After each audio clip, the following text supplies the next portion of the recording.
आज देशाचे पंतप्रधान आदरणीय मोदी साहेबांचे कोल्हापूरमध्ये महायुतीच्या उमेदवारांसाठी प्रचार सभा आहे आणि त्यावर बोलत असताना संजय राजाराम राऊत ह्याचं म्हणणं असं आहे की देशाच्या पंतप्रधानांनी कोल्हापूरच्या गादीचा अपमान करू नये, छत्रपती घराण्याचा अपमान करू नये,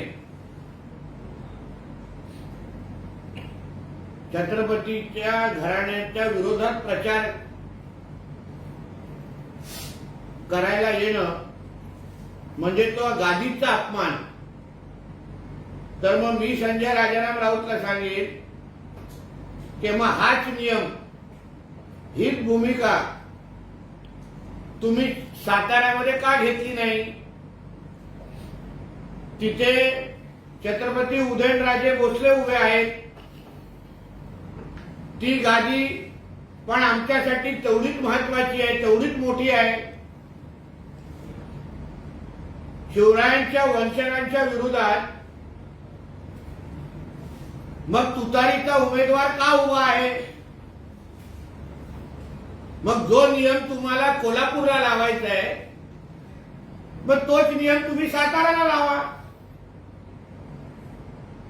तिथे तुम्ही गादीचा अपमान करत नाही आहात. थेट उदयनराजे भोसलेंच्या विरोधात तुमचे शशिकांत शिंदे तुतारी वाजवायला तिथे बसलेले आहेत. म्हणून उगाच स्वतःचं ठेवायचं झाकून, दुसऱ्याचं बघायचं वाकून, हे जी काय संजय राजाराम राऊतची घाणेरडी सवय आहे ती सवय आता त्यांनी बंद करावी. तुम्ही पहिला साताऱ्याच्या उमेदवार थांबवा, मग आम्ही विचार करू. आणि देशाचे पंतप्रधान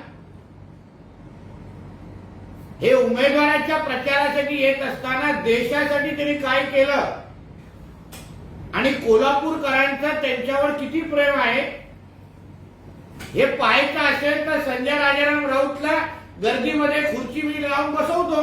बघा तिकडे आमच्या पंतप्रधान मोदीजींची मॅजिक. आणि संजय राजाराम राऊतनी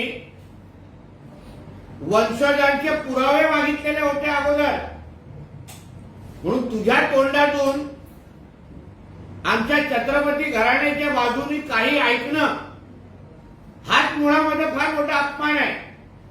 संजय राजाराम राऊतनी पहिली माफी मागावी आणि मग छत्रपतीच्या घराण्याबद्दल बोलावं, एवढं या निमित्ताने मी सांगेन. शाहू महाराजांनी राज्याला आणि देशाला पुरोगामी विचार दिले. जे शाहू महाराज छत्रपती शिवाजी महाराजांचे वंशज आहेत त्यांचा पराभव करण्यासाठी नरेंद्र मोदी महाराष्ट्रात येतात हे ऐकून मला अजिबात धक्का बसला नाही. संजय राऊत, मग शाहू महाराजांच्या वंशजाबद्दल तुम्हाला एवढी चिंता आहे, मग आमच्या साताऱ्याच्या आमचे उदयनराजे भोसले, छत्रपती उदयनराजे भोसले उभे आहेत.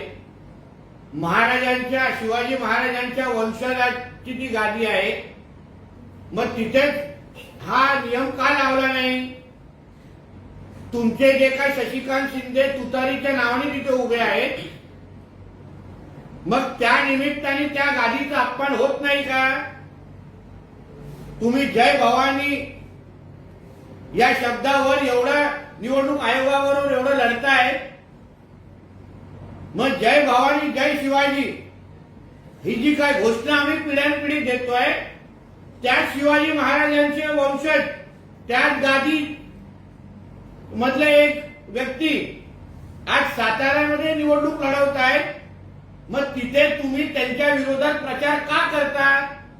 कशी हिंमत तुमची होते? हे छत्रपती शिवरायांचा अपमान नाही का? तिथे शरद पवार साहेब विरोधात जाणार नाही, तिथे तुमच्या उद्धव ठाकरे जाऊन भाषण करणार नाही. मग कोल्हापूरला एक नियम आणि साताऱ्याला वेगळा नियम असं चालणार नाही.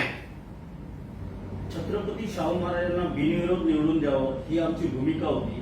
कोल्हापूरची जागा ही शिवसेनेची होती, तरी छत्रपती शाहू महाराजांसाठी आम्ही ती जागा सोडली आणि भाजप आणि नरेंद्र मोदी छत्रपती शाहू महाराजांच्या विरोधात प्रचार करण्यासाठी येत आहेत. महाराष्ट्रातील जनता हे कधीच विसरणार नाही. मग महाराष्ट्राची जनता हेही पाहते की छत्रपती शिवरायांच्या वंशजाच्या विरोधात, छत्रपती उदयनराजे भोसलेंच्या विरोधात राष्ट्रवादी काँग्रेस शरद पवार गटाने उमेदवार दिलेला आहे. जे शिवरायांच्या नावावर वर्षानुवर्ष राजकारण करत आले, मग ती साताऱ्याची जागा तुम्ही बिनविरोध का केली नाही, हा प्रश्न मला त्यांना आहे. म्हणजे शरद पवार साहेब असतील, उद्धव ठाकरे असतील आणि तुमचे महाविकास आघाडीचे सगळे नेते मंडळी हे शिवरायांच्या विरोधात आहे. हा फार मोठा अपमान आहे, हे मी या ठणकावून सांगतो. गादी पुढे मोदी कोणी नाही. कोल्हापूरची गादी म्हणजे मोदींची गोदी नाही. भाजपा त्या गादीचा अपमान करत आहे असं संजय राऊत. मग गादीच्या समोर ना उद्धव ठाकरे मोठा आहे, ना पवार साहेबांना मोठं होण्याची त्यांच्या समोर इच्छा आहे.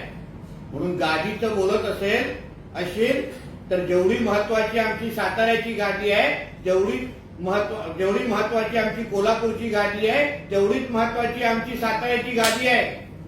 म्हणून एका छत्रपतींना एक न्याय आणि दुसऱ्या छत्रपतींना दुसरा न्याय. तुम्हाला उदाहरण द्यायचं असेल तर पहिलं तुमचं सांगा, तुम्ही काय साताऱ्याला करतात. तिथे छत्रपती उदयनराजे भोसलेंच्या विरोधात कशाला भाषण करतात. शिवरायांच्या विरोधात भाषण करण्याची तुमची आणि तुमच्या महाविकास आघाडीच्या लोकांची हिंमत कशी होते सांगा मला तुम्ही. कांद्याच्या निर्यात संजय राऊत म्हणतात 2000 मेट्रिक टन गुजरातचा कांदा मुंबईच्या पोर्टवरून परदेशात जाणार आहे. गुजरातच्या व्यापाऱ्यांना आणि ठेकेदारांना मालामाल करण्याचा हा डाव आहे. महाराष्ट्राचा कांदा मात्र सडवला जातो, इथे मात्र निर्यात होते. गुजरातचा कांदा किती गोड लागतो, किती चविष्ट आहे, हे तू तुझ्या जरा मालकाच्या कुटुंबाला आणि मालकाला विचार. कारण का काही आठवड्या अगोदर तुझा मालक आणि त्याचं कुटुंब जामनगरमध्ये जाऊन कांदाच खाऊन आलेले आहेत. जेवणामध्ये कांदा टाकून चविष्ट जेवण जेवलेले आहेत अंबानींच्या लग्नाला. तेव्हा तुम्हाला गुजरातचा कांदा तुझ्या मालकाला खटकला नाही. म्हणून पहिलं गुजरातच्या कांद्याची काय चव आहे तुझ्या पहिला मालकाला विचार आणि मग तुझा थोबाड उघड. मुख्यमंत्री शेतकरी याच्यावरून संजय राऊत असं म्हणतात, महाराष्ट्रातल्या 8.5 कोटी शेतकऱ्यांना या शेतकऱ्याच्या मुलाप्रमाणे जमीन द्या आणि शेतात उतरण्यासाठी 5-5 हेलिकॉप्टर द्या, असं मध्ये देवेंद्र फडणवीस यांना आव्हान आहे. नक्की आहे ना. आणि आमच्या शेतकरी हा उद्या हेलिकॉप्टरनेच फिरला पाहिजे, श्रीमंत झाला पाहिजे, ह्याच मानसिकतेचं आमचं महायुतीचं सरकार आहे. तुमच्यासारखं नाही. शेतकऱ्यांच्या कर्जमाफीचे पैसे लुटणारे तुम्ही, शेतकऱ्यांना बांध्यावर एवढे आम्ही देतो ते बोलून फसवणारे तुम्ही. म्हणून शेतकऱ्यांच्या बद्दल महाविकास आघाडी आणि तुझ्या मालकाला आणि तुझ्या नेत्यांना किती चिंता आहे ना, हे उद्धव ठाकरेच्या सरकारच्या काळात आम्हाला दिसलेलं आहे. म्हणून शेतकऱ्यांची चिंता तुम्ही करू नका. महाविकास आघाडी आणि मोदीजींच्या महायुतीच्या आणि मोदीजींच्या नेतृत्वाखाली महाविकास आघाडीपेक्षाही चांगला शेतकरी जगेल, टिकेल आणि वाढेल एवढा शब्द मी या निमित्ताने देतो. जाहीरनाम्यावरून संजय राऊत म्हणतात की त्यांच्या जाहीरनाम्याचा तसा काही उपयोग नाही. अजित पवार किंवा शिंदे गटाचा एकही उमेदवार निवडून येणार नाही. शिर्डीत विमानातून वेगळ्या प्रकारचं सामान आलं असं तेथील लोक सांगत आहेत. त्यांची भिस्त ही पैशावर आहे, मतावर नाही. त्यामुळे जाहीरनामा करून त्यांना काय करायचंय. मग तुझा मालक जे विमान घेऊन फिरतो आणि कर्जतच्या फार्म हाऊसवर ठेवलेला जो काही साठा आहे तो कुठल्या निवडणुकीसाठी वापरला जातोय. आणि तुमचा जो जाहीरनामा आहे, एकाचे 10 सीट उभे आहेत, एकाचे 22 सीट उभे आहेत आणि देशासाठी जाहीरनामा हे लोक देत आहेत. ज्यांचे 3 आकडी पण खासदार उभे नाही आहेत ते एवढा मोठा देश सांभाळण्यासाठी जाहीरनामा छापतायत. हा फार मोठा विनोद आहे. म्हणजे तुमचा जाहीरनामा हा सकाळच्या पाणी कधी आलं नाही ना त्यासाठी वापरला जाईल एवढं मी ह्या निमित्ताने सांगेन.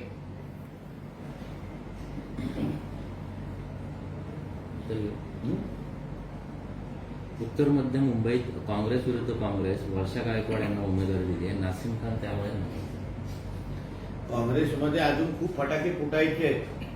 दिवाळीच्या अगोदरच काँग्रेसमध्ये एवढे फटाके फुटणार आहेत, एवढे रॉकेट उडणार आहेत ना, काँग्रेसला कार्यालयासाठी जागा मुंबईमध्ये राहणार नाही, एवढं तुम्ही आगे पुढे पुढे बघा काय होत आहे. म्हणून ये तो सुरुवात आहे, अभी तो काँग्रेसची दुकान बंद होणी बाकी आहे.